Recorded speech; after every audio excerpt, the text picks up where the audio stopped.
जैसे हम बैठते हैं वहां से यहां तक 7 चक्र हैं। मूलाधार, ठीक है, गर्भ के स्थान पर जिसको हम कहते हैं स्वाधिष्ठान चक्र, मूलाधार चक्र, जैसे हम बैठते हैं वो मूलाधार चक्र है। गर्भ, वहां स्वाधिष्ठान चक्र है। नाभि के ठीक नीचे जिसको हम लोग कहते हैं मणिपूरक, मणिपूरक चक्र है। यहाँ हमारा अनाहत चक्र है। कंठ में ये जो हम देखते हैं ना, ये जो गड्ढा है यहाँ, ये विशुद्ध चक्र है। सरस्वती का वास है इसमें। वाणी ऐसी बोलिए मन का आपा खोए, ये विशुद्ध चक्र है। ये जो है ये हमारा आज्ञा चक्र है। इधर जो आप बिंदी लगाते हो ना, ये बिंदी क्यों लगाते हैं पता है आपको? सिंदूर लगाते थे पहले। सिंदूर जो आता था पेड़ में, सिंदूर का पेड़ होता है, आपने देखा होगा। ये केमिकल वाला नहीं, सिंदूर को गंगा जल में मिला करके ऐसे लगाया जाता था। उससे क्या होता? शीतलता रहती थी, दिमाग ठंडा, जल्दी क्रोध नहीं आता था। इसीलिए माताएं सिंदूर लगाती थी और हमारे पुरुष तिलक लगाते थे। लेकिन फैशनेबल चक्कर में हम लोगों ने उन चीजों को पीछे छोड़ दिया और हमको लगा कि तिलक लगाएंगे तो लोग बाबा जी समझने लग जाएंगे। ऐसा नहीं था। तिलक लगाने का मतलब था इस उंगली से आप, जो कि पृथ्वी का प्रतीक है, इस उंगली से आप जब यहाँ पर माताएं तिलक लगाती हैं, आप अपने भाई को, करवा चतुर्थी पर पति को भी तिलक लगाती हैं, आप बेटे को तिलक लगाती हैं आप। तो वो जब इस प्रकार से ब्राह्मण देवता इस अंगूठे से तिलक लगाते हैं, इसमें अग्नि का वास है। ये नहीं कि वो आपके आज्ञा चक्र को जागृत कर देते हैं कि ये चक्र जागृत हो जाएगा तो अपन हिंदी भाषा में समझे तो गुग्गू नहीं रहेंगे हम। हमारे यहाँ, आपके यहाँ गुग्गू का मतलब पता है क्या है?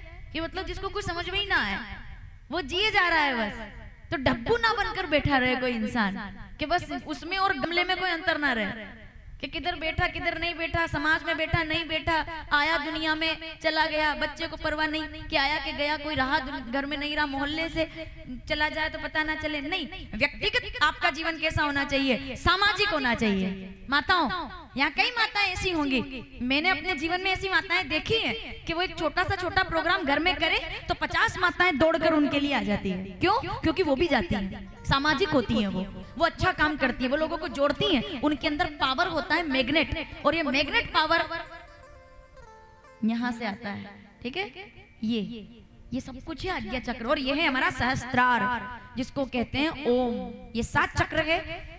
अब ये हम जैसे संत साधु लोग जो फुर्सती लोग हैं, उनके काम है कि हम बैठ करके भगवान का भजन करते हैं, तो हमको ये चीज पूरा डिटेल में हम इसमें उतरते हैं। लेकिन आप लोगों के लिए मैं केवल इतना निवेदन करूंगी कि अगर आप 7 चक्रों पर ध्यान नहीं भी दे पा रहे तो कोई बात नहीं, आज्ञा चक्र पर आपको ध्यान देना बहुत जरूरी है। ये तिलक लगाना चाहिए, सिंदूर लगाना चाहिए, जितना हो सके इस चक्र को जागृत करना चाहिए। तो मेरा विश्वास है कि छोटी मोटी बात पर गुस्सा भी नहीं आएगा और जीवन का मेंटेन हमारा बना रहेगा। तो ऐसा हम ये 5 तत्व, इन 5 तत्वों से जो मुद्रा बनती है उससे सीधे सीधे हमारे भगवान को प्रणाम होता है। लक्ष्मी माता को खुश करने के लिए एक बहुत प्यारी मुद्रा है। हम इस प्रकार से लक्ष्मी को प्रसन्न करते हैं। देख लीजिएगा मेरी तरफ, ये ऐसे हाथ है ना, ये इन दोनों को ऐसे जोड़ोगे आप, ऐसे नहीं जोड़ना है, ये तो मैंने आपको हाथ उठा के बताया। ऐसे जोड़ोगे तो बंसी बन जाएगी। ये जो आप देख रहे हो, ये ऐसे देखिए, ये लक्ष्मी मुद्रा है। ये लक्ष्मी मुद्रा है। अंगूठा बाहर, 3 उंगलियां अंदर, चीटी उंगली बाहर। देखिए हो रहा है, वो सरल है।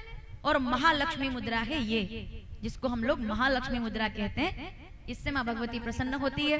ये कुबेर मुद्रा है, जिससे कुबेर भगवान प्रसन्न होते हैं। अपने काम वाली बात है, इसलिए ज्यादा इंटरेस्ट आएगा, क्योंकि लक्ष्मी जी और कुबेर जी खुश हो जाए तो सब खुश हो जाएंगे।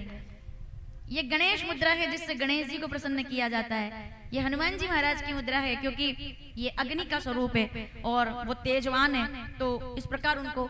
तो ये सब ऐसा तो कितने ही 50-60 मुद्राएं हैं जो हम लोग कुछ ना कुछ करते रहते हैं। योनि मुद्रा में हम लोग माँ कामाख्या का ध्यान करते हैं। ये सबसे जागृत करने वाली मुद्रा है। आप किसी हमारे बंधुओं से मैं निवेदन करूंगी, कभी 4 लोगों के बीच में बैठे हो ना, तो कभी भी ऐसे ये इससे नकारात्मकता आती है। कुछ लोग होते हैं ऐसे, वो कहीं भी बैठेंगे तो ये क्या है? जीवन है हमारा, हंसो खेलो गुनगुनाओ मुस्कुराओ।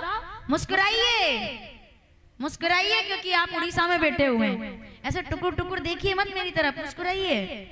मैं आपसे बोल रही हूँ, कथा नहीं सुना रही हूँ आपको। कथा सुन ली हमने कल तक, मुस्कुराइए क्योंकि आप उड़ीसा में बैठे हैं, खरियार रोड में बैठे हैं, अब भी ऐसे देख रहे हैं मेरे को कि हाँ सही बोल रहे हैं। ऐसा मत करो भाई, हंसो जोर से एक बार। अच्छा ज्यादा तनाव है क्या जीवन में? तो फिर क्या दिक्कत है, हंसो जोर से एक बार, मतलब ऐसे जोर से हंसो दोनों हाथ उठा के, हा हा हा हा।